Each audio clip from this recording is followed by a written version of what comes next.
தந்தை, மகன், தூய ஆவியின் பெயராலே ஆமென். வானகத் தந்தையே இறைவா, உம்மை போற்றுகிறோம். இயேசுவே ஆண்டவரே, உம்மை போற்றுகிறோம். தூய ஆவியானவரே, உம்மை போற்றுகிறோம். மூவொரு இறைவா, உம்மை போற்றுகிறோம். அருள் நிறை மரியே, எங்கள் ஆண்டவரின் தாயே, உம்மை போற்றுகிறோம். எங்கள் வானகத் தந்தையே இறைவா, கடந்த இரவு முழுவதும் எங்களை காத்து கண்ணயரச் செய்த உமது அருள் அன்புக்காக நன்றி கூறுகிறோம்.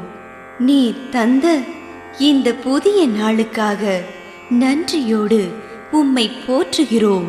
எங்கள் வாழ்வில் ஒரு நாளை கூட்டித் தந்தமைக்காக உமக்கு நன்றி கூறுகிறோம்.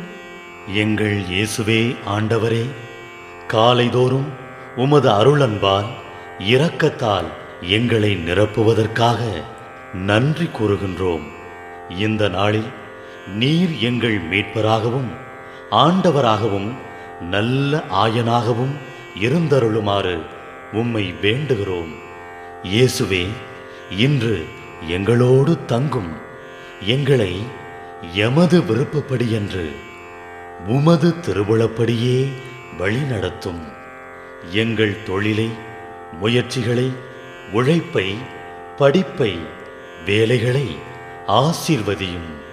தூய ஆவியானவரே, எங்கள் வழித்துணையாளரே, இன்று முழுவதும் எங்கள் ஞானமாய், ஆற்றலாய், சக்தியாய் இருந்தருளும்.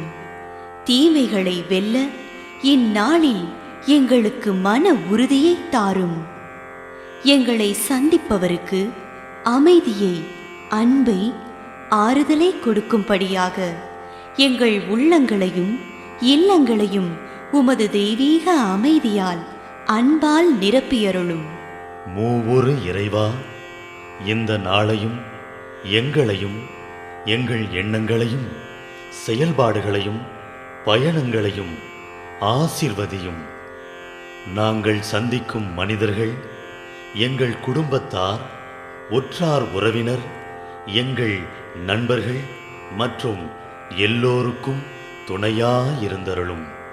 மேலும் உடல் நலம் குன்றியோர், துயருறுவோர், கைவிடப்பட்டோர், தனிமையில் வாடுவோர், எளியோர், படிக்கும் மாணாக்கர்கள், ஆசிரிய பெருமக்கள், அரசு அலுவலர்கள், நாட்டு தலைவர்கள், விவசாயிகள், கடலில் பணிபுரிவோர், பிற தொழில் செய்வோர், துறவிகள், பங்கு தந்தையர், எங்கள் மறைமாவட்ட ஆயர், ஏனைய ஆயர்கள், திருத்தந்தை ஆகிய அனைவரையும் இக்காலை பொழுதில் உம் திருப்பாதம் ஒப்படைக்கின்றோம். அனைவரையும் ஆசீர்வதித்து பாதுகாத்து வழிநடத்தியருளும். அம்மா மரியே, எங்கள் ஆண்டவரின் தாயே, உம் கருணை மிகு அருட்பார்வை எனும் அடைக்கல கோட்டைக்குள்ளே இன்று முழுவதும் எங்கள் ஒவ்வொருவரையும் அரவணைத்து எந்த சூழ்நிலையிலும் உம்மையும் உம் திருமகன் இயேசுவையும் விட்டு பிரியாதபடி எங்களை பாதுகாத்து வழிநடத்தி அருளும். எங்கள் நல்ல தந்தையே, கேட்டதெல்லாம் கிடைக்கும் என்ற தளராத உறுதியோடும் விசுவாசத்தோடும் எங்கள் அன்னையாம் மரியாளின் பரிந்துரையில் நம்பிக்கை வைத்து இந்த மன்றாட்டுக்களை எங்கள் ஆண்டவராகிய இயேசு கிறிஸ்து வழியாகவும் தூய ஆவியானவர் வழியாகவும் உம்மிடம் சமர்ப்பிக்கின்றோம். எங்கள் வானகத் தந்தையே, போற்றி போற்றி. எங்கள் ஆண்டவராகிய இயேசுவே, போற்றி போற்றி. தூய ஆவியானவரே, போற்றி போற்றி. மூவொரு இறைவா, போற்றி போற்றி என்று போற்றி மகிழும் எங்கள் இதயத்தை உமது தெய்வீக வல்லமையால் நிரப்பி இந்த நாள் முழுவதும் எங்களை பாதுகாத்து வழிநடத்தியருளும் எங்கள் நல்ல தந்தையே, ஆமென்.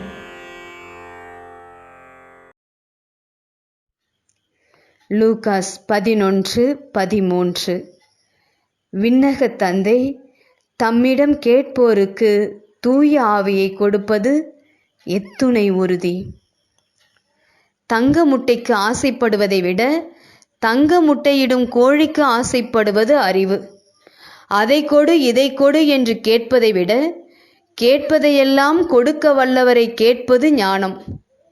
உடல் தேவைகளை நிறைவு செய்வதிலேயே உலக வாழ்வு முடிந்துவிட்டால் ஆவிக்குரிய வாழ்வை வாழ்வதும் கடனாக பெற்று வந்த ஆன்மாவை கொடுத்தவரிடம் வட்டியோடு திருப்பித் தருவதும் எப்போது? எத்துணை விலையுயர்ந்த வாகனமாயிருந்தாலும் எரிபொருள் இல்லாது போனால் அது பயனற்றது. அதுபோலவே ஆவியானவரால் இயக்கப்படாத வாழ்வு எத்துணை வளமிக்கதாயிருந்தாலும் அது வீணே. காற்றடிக்கும் திசையில் ஓடுவதல்ல வாழ்வு, இலக்கோடு திசையறிந்து இயக்கப்படுவது வாழ்வு.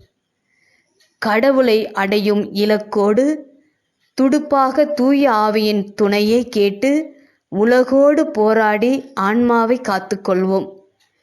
பிள்ளைக்குரிய உரிமையோடு கேட்போர் பெற்றுக்கொள்கின்றனர். பெற்றுக்கொள்ள வேண்டும் என்ற தாகத்தோடு தேடுவோர் கண்டடைகின்றனர். கண்டடைவோம் என்ற ஏக்க பெருமுச்சோடு ஜெபிப்போருக்கு விண்ணக கதவு திறக்கப்படுகிறது. ஜெபம். இயேசுவே, நிலையானவற்றை பற்றிக்கொள்ள மற்றதை துறந்து விடவும், தூய ஆவியானவரால் நிரப்பப்பட்ட வாழ்வு வாழ அபிஷேகத்தால் நிரப்பப்படவும் எனக்கு இரங்கும். ஆமென்.